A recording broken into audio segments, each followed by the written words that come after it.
بسم اللہ الرحمن الرحیم۔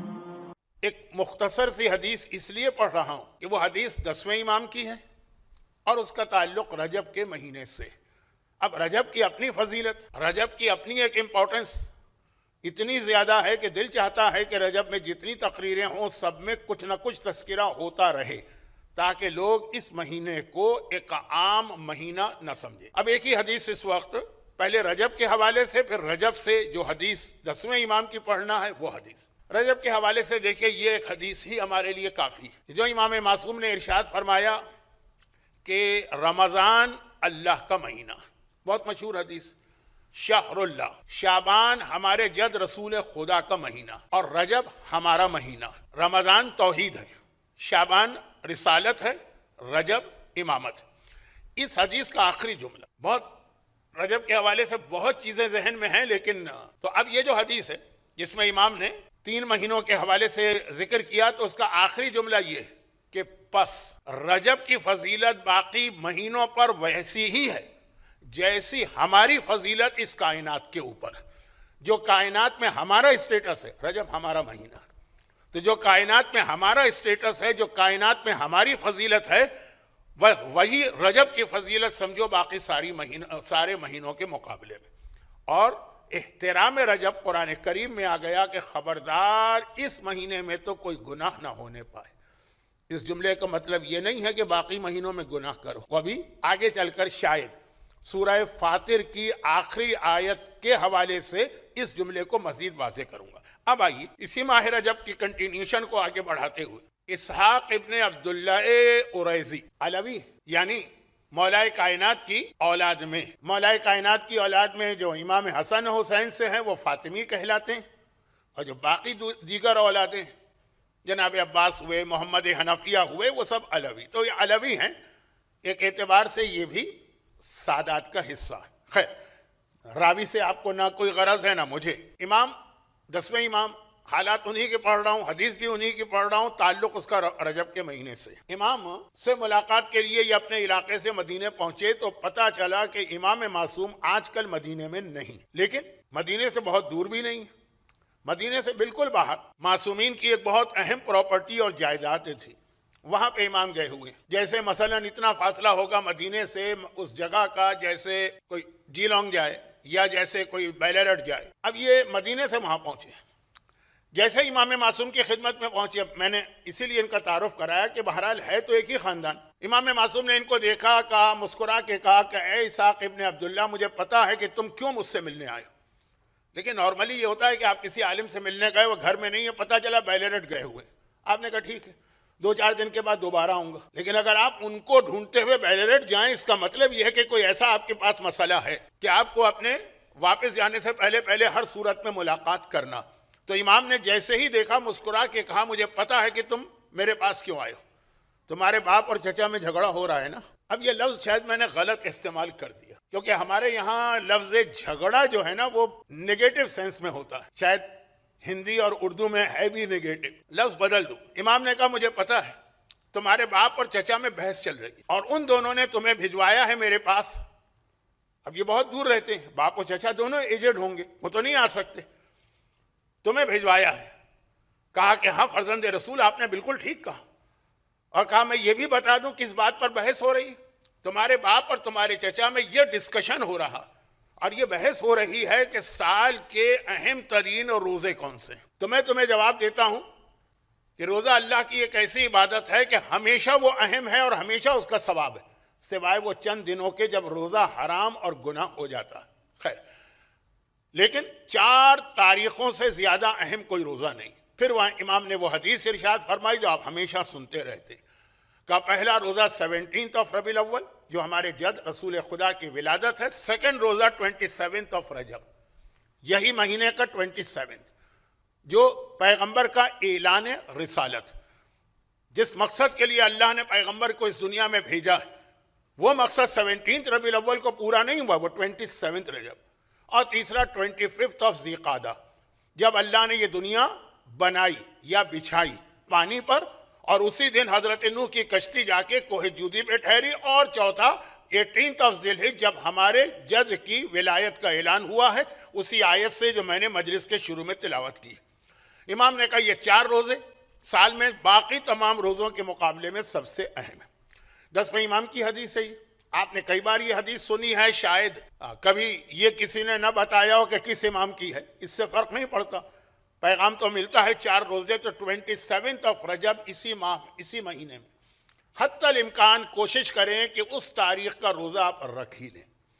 یہ حتی الامکان میں نے اس لیے کہا کہ بہرحال ساؤدرن ہیمسفیئر میں سمر شروع ہو چکا ہے، اور اس میں بھی خاص طور پہ آسٹریلیا روزے بھی لمبے ہیں اور گرمی بھی بہت زیادہ ہے۔ آج بھی جو لوگ ہمت کر کے اس مجلس میں آ گئے ہیں، واقعاً ان کو داد دینے کو دل چاہتا ہے کہ اتنی شدید گرمی میں جب آدمی اپنے ضروری کاموں کے لیے بھی گھر سے باہر نہیں نکلتا۔ خیر امام معصوم کی شہادت سے زیادہ ضروری کام کیا ہے، لیکن کبھی ذرا سا سستی پیدا ہو جاتی ہے کہ گھر میں بیٹھے بیٹھے تقریر سن لیں گے۔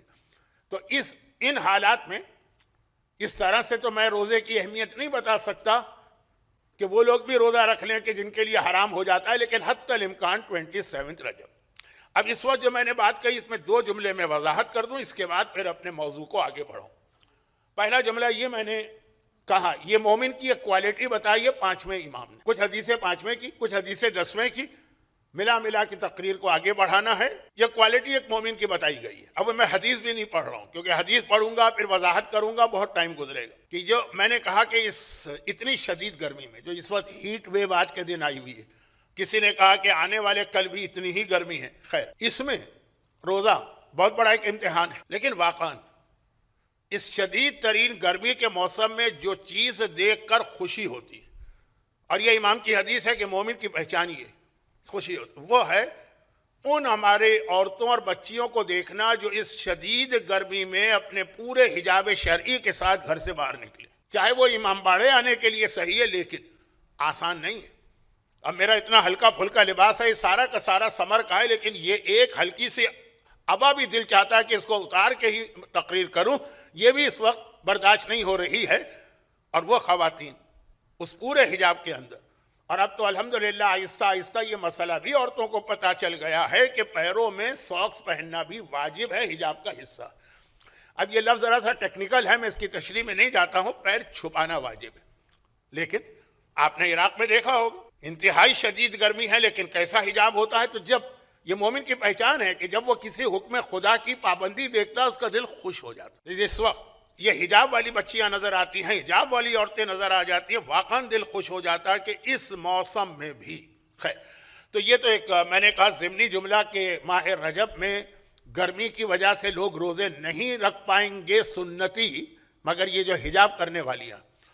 اور اس حوالے سے جو دوسرا جملہ مجھے عرض کرنا ہے، پچھلی تقریر کی ایک حدیث۔ اچھا اب یہ بھی بہت تفصیل والی بات ہے، میں اس وقت خالی اس کو شروع کر رہا ہوں، شاید جو میری ایک اور مجلس ہوگی ماہ رجب میں 7ویں امام کی شہادت کی، اس میں ذرا سا اس کو آگے بڑھاؤں گا۔ لیکن ایک جملہ، کس طرح سے شیطان کہیے کہ یہ انسان کا نفس ہے، اس کو کس طرح سے کبھی مس گائیڈ کرتا ہے۔ شیخ صدوق کی ایک کتاب ہے رجب کے حوالے سے، اس کی سب سے پہلی حدیث میں نے پچھلی تقریر میں پڑھی تھی 8ویں امام کے حوالے سے، جس میں امام نے یہ فرمایا تھا کہ جو رجب کا صرف ایک روزہ رکھے گا، صرف ایک روزہ، تو پھر اللہ اسے کیا کچھ عطا کرے گا۔ اس کے اندر تفصیلات میں وہ جملہ آ گیا تھا جو میں نے کہا تھا اس ڈیٹیل کے ساتھ کسی اور عبادت کے لیے نہیں آیا۔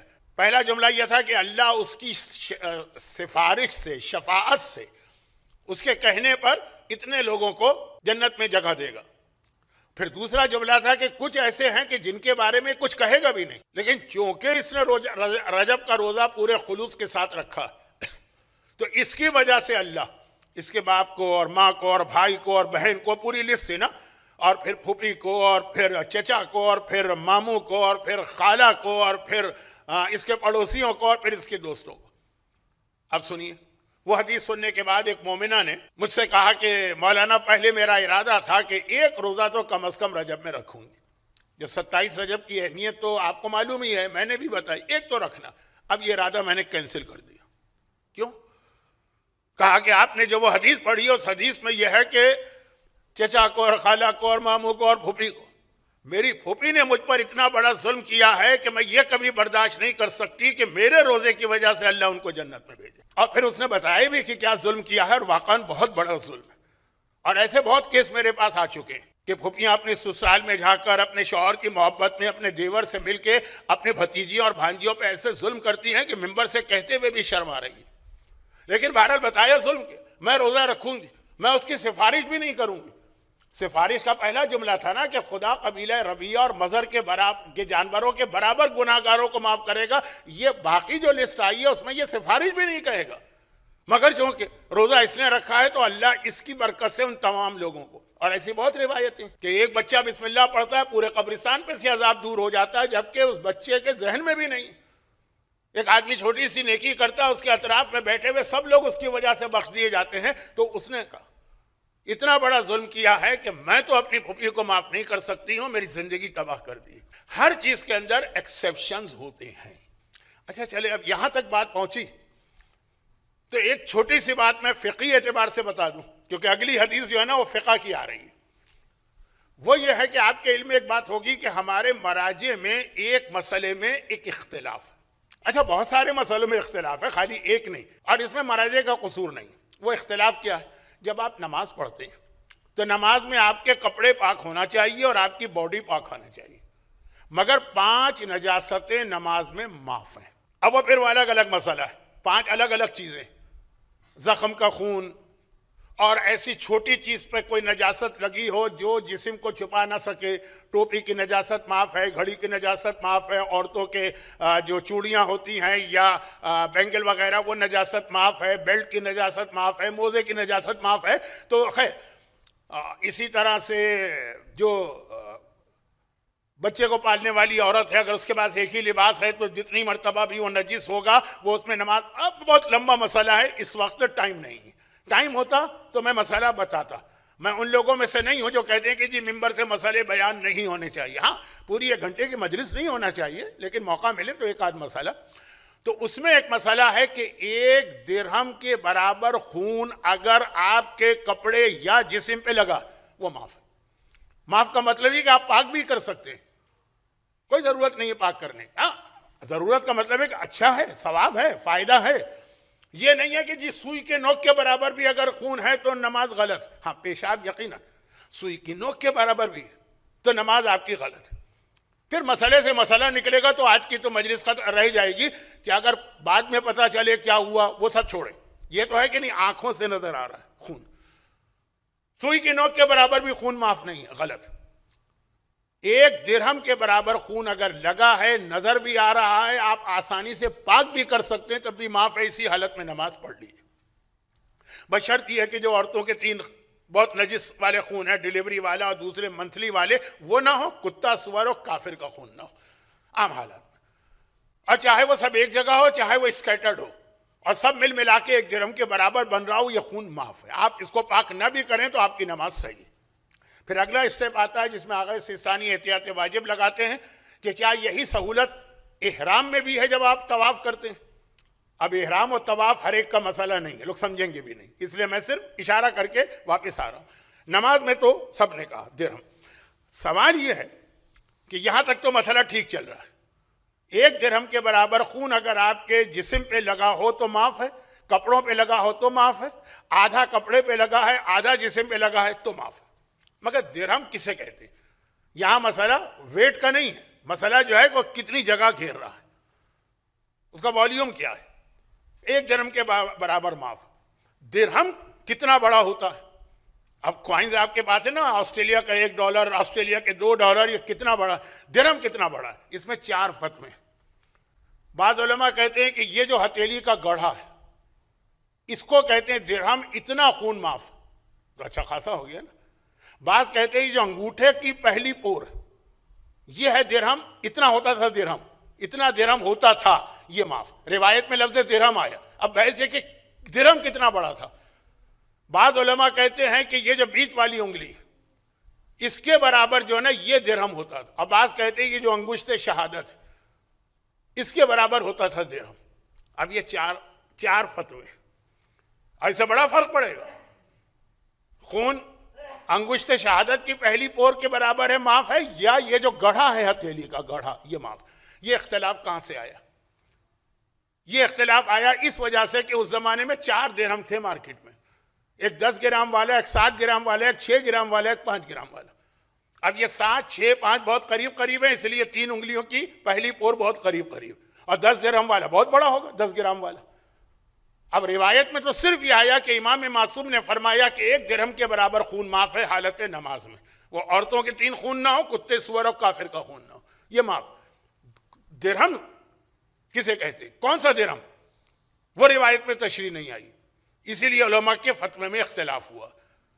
مرحوم آغا خوئی اور مرحوم امام خمینی کہتے تھے انگشت شہادت کی پہلی پور، لیکن آغا سستانی کہتے ہیں کہ یہ انگوٹھے کی پہلی پور، اس سے بڑا، وہ انہوں نے 7 درہم والی روایت کو لیا۔ خیر، سورہ مائدہ کی آیت، لیکن اس سے زیادہ یہ کہوں کہ غدیر والی آیت اس کے ذریعے واضح ہو گئی کہ اسلام مکمل دین۔ آ کے دیکھو، اگر کسی کے ذہن میں یہ تھا، یہ کیا تھا؟ یہ تھا کہ اسلام مکمل دین ہے، اس کی ایک تفسیر، اس کی ایک وضاحت، اس کی ایک تصویر، دیکھو اسلام مکمل دین ہے۔ اچھا، ایک لفظ ہوتا ہے دین، ایک لفظ ہوتا ہے ایمان۔ یہ امام نے بتایا اسلام مکمل دین ہے، یہ سسٹم بھی اسلام کے اندر، اور یہ سب سے سخت سسٹم ہوتا ہے، بہت آسان نہیں ہوتا، سب سے مشکل ہوتا ہے کسی ملک کی اکنامی کو سنبھالنا۔ پھر آئیے ایمان پر۔ اب ہمارے پاس انہی 5ویں امام کی ایک حدیث آئی، یہاں سے میں 10ویں پہ آ رہا ہوں۔ اسلام مکمل دین ہے، آ کے دیکھو، ہم نے زبان سے بھی بتایا، ہم نے نہیں بتایا، قرآن نے بتایا، اور ہم نے عملاً اس کو ثابت کر کے دکھایا۔ اب ایمان پر آؤ، پھر امام کی حدیث آئی کمال الایمان، کمال الایمان و تمام الکمال التفقہ والصبر والتقدیر، اور کہا ایمان کب مکمل ہوتا ہے؟ یہ تو دین مکمل ہوا جس میں ہر سسٹم موجود ہے، سسٹمز پارٹ ہیں دین کا، دین مکمل ہوا۔ اور کہا ایمان انڈیویجولز کا مسئلہ ہے، ہر مومن کے پاس اپنا ایک ایمان ہے۔ کہا کمال الایمان، اور ایمان مکمل ہوتا ہے 3 چیزوں سے۔ دین مکمل ہوا، وہ بات پورا اسلام ہمارے سامنے آ گیا۔ ایمان 3 چیزوں سے، التفقہ والصبر والتقدیر۔ کہا 3 چیزیں ہیں، جس کے پاس آ جائے اس کا ایمان مکمل ہو گیا۔ اب میں نے اس کو شارٹ کیا ہے، پوری حدیث سن لیجئے۔ کمال الایمان و تمام الکمال، اور کیا کہنا اس مکمل ایمان کا ترجمہ، التفقہ فی الدین، جس میں دین کے بارے میں علم فقہ معلوم ہو آدمی کو، والصبر علی المصیبہ، اور وہ مصیبتوں پہ صبر کرنا سیکھ جائے، وتقدیر المعیشہ، یہ آج کا سب سے بڑا مسئلہ ہے، تقدیر المعیشہ۔ یہ بھی اسی جو میں نے پہلی تقریر کا پہلا حصہ تھا، یہ اسی کا ایک دوسرا اینگل سے دیکھنا ہے، دوسرا انداز، تقدیر المعیشہ۔ کہا کہ وہ ہر آدمی، اردو میں ایک محاورہ استعمال ہوتا ہے، یہ وہ ہے، چادر دیکھ کے پاؤں پھیلانا۔ جتنا اللہ نے تمہاری آمدنی رکھی ہے اس کے اعتبار سے زندگی گزارنا، بڑی بڑی چھلانگیں نہ لگانا۔ اب یہ جو پورا کریڈٹ کارڈ کا سسٹم ہے، یہ امام کی اس حدیث کے خلاف، اور جو اس سسٹم پہ جا رہے ہیں وہ بتا رہے ہیں کہ ہمارا ایمان ابھی مکمل نہیں، ہم 5ویں امام والے مومن نہیں ہیں، ہم کو یہودی، کوئی عیسائی، کسی نان مسلم کے طریقے پہ چلنے والے۔ امام نے فرمایا دیکھیں پہلی 2 چیزیں آسان ہیں، اگرچہ پہلی چیز پر مجھے بہت ٹائم دینا تھا، التفقہ فی الدین۔ ایمان کب کامل ہوتا ہے؟ جب دین کے مسائل میں تمہارے پاس تفقہ ہو، غور و فکر اور علم فقہ ہو تمہارے پاس، بہت اہم علم ہے یہ۔ وہ امام معصوم جو اپنے ماننے والوں کی ذرا سی تکلیف پہ تڑپ اٹھتے ہیں، یہاں تک روایت ہے کہ جب کسی مومن کو تکلیف پہنچتی ہے تو امام زمانہ بیمار ہو جاتے ہیں اس کی تکلیف دیکھ کر۔ وہ فرماتے ہیں، 5ویں کی حدیث ہے، 6 کی حدیث ہے اور 8ویں کی حدیث، میرے ماننے والوں کے سروں پہ کوڑے مارو تاکہ اسی حوالے سے وہ علم دین حلال و حرام کو سیکھیں۔ تو بہت اہم چیز ہے، لیکن یہ ایک پوری الگ تقریر چاہتی ہے۔ ہو سکتا ہے کہ 7ویں امام کی شہادت کی مجلس اگر میں نے پڑھی، ویسے تو ہے میرا وعدہ، لیکن اس وقت تک زندہ رہا اور اس قابل رہا کہ تقریر کر سکوں، تو شاید اس لفظ کو زیادہ وہاں واضح کروں، کیونکہ حدیث 6 کی ہے، 5ویں کی اور 8ویں کی ہے، تفقہ۔ پھر والصبر علی المصیبہ، یہ مومن کی کوالٹی ہے، مصیبت پہ صبر کرنا۔ صبر بہت بڑی چیز ہے، اللہ نے مومن کو جو کوالٹیز دی ان میں one of the best quality, بھئی پورا اسلام بہت ہی شارٹ کر کے قرآن کی کس آیت میں آیا ہے؟ وَالْعَصْرِ إِنَّ الْإِنسَانَ لَفِي خُسْرٍ إِلَّا الَّذِينَ آمَنُوا وَعَمِلُوا الصَّالِحَاتِ وَتَوَاصَوْا بِالْحَقِّ وَتَوَاصَوْا بِالصَّبْرِ۔ صبر کی منزل آئے گی۔ قرآن بشارت کن کو دیتا ہے؟ وَبَشِّرِ الصَّابِرِينَ الَّذِينَ إِذَا أَصَابَتْهُمْ مُصِيبَةٌ قَالُوا إِنَّا لِلَّهِ وَإِنَّا إِلَيْهِ رَاجِعُونَ۔ صبر کرنے والے بہت بڑی چیز، یعنی اتنی بڑی چیز ہے یہ صبر، کوالٹی، ریوارڈ، ثواب، معصومین کو خوش کرنے کا طریقہ کہ شاید مومن یہ کہے کہ اللہ کرے میرے گھر میں روزانہ ایک نئی مصیبت آئے تاکہ میں منزل صبر سے گزروں۔ یہ میرا جملہ نہیں ہے، یہ امام کا جملہ کہ قیامت کے دن جب لوگوں کے نامہ اعمال کھلیں گے اور مومنین دیکھیں گے کہ سب سے زیادہ ثواب اور نامہ اعمال بھرا ہوا ہے ان لوگوں کا جو صبر کرتے ہیں، تو مومن کہے گا کاش دنیا میں روزانہ میرے گھر میں ایک نئی مصیبت آتی تاکہ میں اس پہ صبر کر کے اس درجے کو حاصل کرتا۔ یہ پورا ایک الگ موضوع بن جائے گا، لیکن چونکہ حدیث 5ویں کی ہے، یعنی ایک عجیب جملہ کہہ رہا ہوں میں کہ جب تمہارے پاس کوئی مصیبت آئے، مثلا مصیبت کسی آدمی کا جاب چھوٹ گیا، کسی آدمی کا بزنس فیل ہو گیا، کوئی بچہ امتحان میں ناکام ہو گیا، کسی کے ہاں مثلا اولاد نہیں ہو رہی، کسی کا بیٹا مر گیا، یہی تو مصیبتیں ہیں نا۔ کہا کہ جب مصیبتیں آئیں تو اس پر صبر کرنا ہے اور صبر کی وجہ سے شکر کرنا ہے کہ اے خدا تو نے ہمیں اس قابل سمجھا کہ ہمارا امتحان لے۔ یاد آ گیا آپ کو؟ یہ چوتھے امام کا جملہ ہے دربار یزید، جب اس نے کہا دیکھا اللہ نے کیسے تمہارے پورے گھرانے کو ذلیل کیا، کہا تمام تعریفیں اس اللہ کی جس نے اس قابل سمجھا کہ ہمارا امتحان لیا۔ تو بہت یہ 5واں امام کہہ رہا ہے ایمان مکمل ہوگا جب صبر کرنا سیکھو گے، اور تقدیر المعیشہ، یہ بہت اہم چیز ہے۔ اور جب تم یہ سمجھ جاؤ، یہ سیکھ لو، یہ پہچان لو کہ جتنے تمہاری آمدنی ہے اس میں کس طرح زندگی گزاری جائے۔ تقدیر مانے بجٹنگ، مقدار طے کرنا، مقدار طے کرنا، اتنا کھانے پر، اتنا مکان پر، اتنا لباس پر، اتنا بچوں کی تعلیم پر، اتنا ٹرانسپورٹ پر، جس کی مقدار طے کرو۔ آنکھیں بند کر کے اندھا دھند یہ کریڈٹ کارڈ اٹھایا وہاں استعمال کر لیا، وہ کریڈٹ کارڈ اٹھایا وہاں استعمال کر لیا، مومن نہیں، یہ مومن نہیں۔ مقدار، تقدیر المعیشہ، معیشت عربی میں اسی کو کہتے ہیں کہ آدمی کی جو زندگی گزر رہی ہے اس کے اندر وہ اپنے اکنامکس کا، اپنے گھر کی بجٹنگ کا خیال کرے۔ جو امام زمانہ اپنے پہلی فوج سے بیعت لیں گے، ابھی جو یہاں سے پہلے میں ایسیکس میں مجلس سے پڑھ رہا تھا، شاید اس میں یہی میرا موضوع تھا، تو اس کے اندر اہم ترین شرط یہ ہوگی کہ جتنا اللہ نے دیا ہے اس کے اندر زندگی گزارنا سیکھو۔ ہاں کوشش کرو حالات بہتر ہو، لیکن اگر حالات بہتر نہیں ہے تو اندھا دھند خرچ نہ کرو۔ میں کتنے لوگوں کو جانتا ہوں، میں کب سے جا رہا ہوں دبئی، میں کب سے جا رہا ہوں سعودی عرب حج کی وجہ سے، لاکھوں کما رہے تھے اور اڑا رہے تھے، لاکھوں کما رہے تھے اور اڑا رہے تھے، سمجھ رہے تھے حالات ہمیشہ ایسے ہوں گے۔ اور بعد میں جس طرح ان کو بھیک مانگتے دیکھا میں حیران ہوا۔ آپ کا اتنا اچھا جاب تھا، آپ کی اتنی اچھی تنخواہ تھی، آپ کی اتنی اچھی آمدنی تھی، میں بہترین مکان لے لیا، بہترین گاڑی لے لی، روزانہ پارٹیاں ہو رہی ہیں، 2,000 درہم 3,000 درہم کی دعوتیں ہر ویکینڈ پہ ہو رہی ہیں۔ آج ان میں سے کوئی پلٹ کے نہیں آتا ان کی مدد کے لیے، واقعاً وہ بھیک مانگنے پہ مجبور ہے۔ مولانا اب ہمیں ضرورت ہے، بڑھاپے میں ایک پیسہ نہیں ہے۔ تقدیر المعیشہ بہت اہم یہ موضوع ہے، لیکن کیا کروں، ٹائم نہیں۔ کہا یہ 3 چیزیں، جب یہ 3 چیزیں ہوں گی تو تمہارا ایمان کامل ہوگا۔ چنانچہ 3-4 بہت اہم باتیں جو صرف میں پوائنٹ کی شکل میں بتا رہا ہوں۔ نمبر 1، جو 5ویں امام کے حوالے سے بات تھی، کوئی بھی قوم جب تک کہ اس کی اکنامکس ٹھیک نہ ہو وہ ترقی چھوڑے، وہ سروائیو نہیں کر سکتی، سروائیو نہیں کر سکتی اگر آپ ہر وقت دوسروں کے آگے ہاتھ پھیلائیں یا دوسروں پہ ڈیپینڈنٹ۔ خمس کا نظام رسول خدا نے قائم کیا تھا، خلیفہ ثانی نے خمس کے نظام کو اہل بیت سے چھینا، عمر ابن عبدالعزیز نے یہ خمس واپس کیا 2 سال کے لیے، اس کے بعد پھر چھین لیا گیا، مگر صاحبان ایمان خمس دیتے رہے، عام مسلمان بھول گئے خمس۔ یہ جو ابھی میں نے ایک شارٹ ہسٹری بتائی ہے عام مسلمانوں کی، خمس تو ہر ایک پر واجب ہے، بھول گئے۔ صاحبان ایمان دیتے رہے، لیکن باقاعدہ اس کا ایک ایسا سسٹم بنانا، وہ 10ویں امام تھے۔ اور وہ سسٹم کیا بنایا؟ سسٹم بنانا ضروری ہے۔ کیوں ضروری ہے؟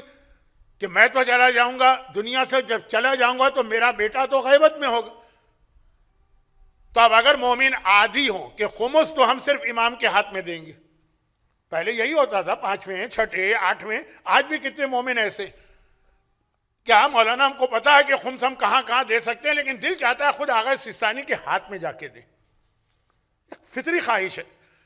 تو اب یہ تو آغا سیستانی ہے جو غلام ہیں، خود امام اگر موجود ہو بھائی امام کے ہاتھ میں دینا، لیکن 10ویں تک تو چلو چل گیا، 10ویں کے بعد تو غیبت ہو رہی، اگر مومنین کو یہ عادت پڑی رہی تو جب وہ امام نہیں ہوگا وہ خمس دینا ہی بند کر دیں گے۔ اور سروائیول آف شیعت اور یا کہیے سروائیول آف اسلام، اس میں خمس بہت اہم۔ تو 10ویں نے اپنی موجودگی میں ایک سسٹم بنایا، عثمان ابن سعید ان کو اپنا نائب بنایا، وہ جو 4 نائب ہیں نا امام زمانہ کے، ان میں پہلے یہ 10ویں نے اپنے سامنے بنایا تاکہ جب امام زمانہ ان کی نیابت کا اعلان کرے تو لوگ ان کو اتنے سالوں سے دیکھ رہے ہو، ٹرسٹ ورتھی ہو، اور ان سے کہا کہ میں سامرہ میں ہوں، تم بغداد میں جاؤ۔ مومن آئے نہیں میرے پاس۔ اچھا اس میں اور بھی کچھ چیزیں تھیں کہ گورنمنٹ بہت زیادہ مانیٹر کر رہی تھی کہ یہ شیعہ لوگ خمس دیتے ہیں کہ نہیں دیتے، دیتے ہیں تو کس کو دیتے، اور وہاں جاؤ۔ اچھا امام تو پھر بھی ایک پرسنالٹی ہے نا، ظالم حکمران بھی امام پہ ہاتھ ڈالتے ہوئے گھبراتا تو ہے، مجبوری میں شہید کرتا ہے، خوشی یعنی خوشی سے نہیں، خوشی کا مطلب کیا ہے، ڈرتا ہے کہ اس کے جو کانسیکوینسز ہوں گے، مگر جو نائب امام ہے اس کو تو شہید کر دیں گے۔ تو کہا تم ایک دکان کھولو بہت بڑی، اور اس کے اندر یہ مختلف قسم کے گھی اور آئل اور اس قسم کی بہت بڑی دکان کھولو، بزنس کرو، اور اس بزنس کے درمیان مومنین کرام کو انسٹرکشن تھی کہ اپنا خمس لا کر ان کو دے جاؤ۔ اب بہت بڑا ان کا بزنس امام نے سیٹ اپ کرایا، دن میں سینکڑوں لوگ آتے ہیں جاتے ہیں، عام لوگ، سب سے بڑا بزنس ان کا ہے، اس میں مومن بھی آتا ہے چپکے سے خمس کا پیسہ دے کے چلا جاتا ہے، اب دن بھر لین دین ہو رہا ہے، پتہ ہی نہیں چل پا رہا کہ کس نے وہ جو تیل خریدا یا گھی خریدا، تیل مانی آئل جو ہے وہ خریدا کہ گھی خریدا کہ اس نے خمس دیا۔ باقاعدہ پورا ایک سسٹم بنایا، اگر کوئی کسی طرح سامرہ پہنچ بھی گیا کہ مولا خمس لے کر آیا ہوں کا واپس جاؤ، بغداد میں اس کو جا کے دو، کیونکہ سسٹم بنانا، میں جب نہیں رہوں گا تو تم کیا کرو گے۔ عادت ابھی سے پڑ جائے، عادت ڈالی یہ خمس کا نظام جو ہر مومن کی انفرادی زندگی میں بہت اہم ہے۔ ابھی میں نے کہا نا کہ آپ کے پاس ایک بجٹنگ ہونا چاہیے کہ آپ کی آمدنی کیا ہے، خرچہ کیا ہے، پھر اس میں ایک جملہ میں نے کہا آمدنی سے زیادہ خرچ نہ کریں، لیکن پھر ایک جملہ میں نے اور بھی کہا ہاں اپنی آمدنی بڑھانے کی کوشش کریں، آمدنی بڑھتی جائے مکان اچھا بنا لیجیے، آمدنی بڑھ جائے گاڑی اچھی لے لی، آمدنی بڑھ جائے تو کپڑے اچھے پہن لیجیے، آمدنی بڑھ جائے جوتے اچھے لے لیجیے۔ یہ نہیں ہو کہ ابھی آمدنی نہیں ہے، کریڈٹ کارڈ پہ آپ کو سہولت ہے تو آپ لے کے چلے، آمدنی بڑھاؤ۔ اب آمدنی بڑھانے کے طریقے کیا ہے؟ ایک طریقہ خمس، یہ یاد رکھیے خمس برکت کا بہترین طریقہ ہے، کبھی خمس دے کے دیکھیے، مگر اس نیت سے مت دیجیے گا، وہ تو اللہ کا امتحان ہو جائے گا۔ یہ بھی ایک طریقہ ہے، ایک ہوتا ہے دنیاوی طریقہ آمدنی بڑھانے کا، اچھا جاب ڈھونڈا، اچھی ڈگری لے لی، کوئی نیا کورس کر لیا، آن لائن چلے گئے، یہ تو، اور ایک ہوتا ہے برکت والا طریقہ، اس میں خمس۔ تو اب یہ خمس جو ہے نا یہ بہت بڑی بات ہو جائے گی، ٹائم نہیں ہے، میرے ہاتھ سے ٹائم پھسلا جا رہا ہے۔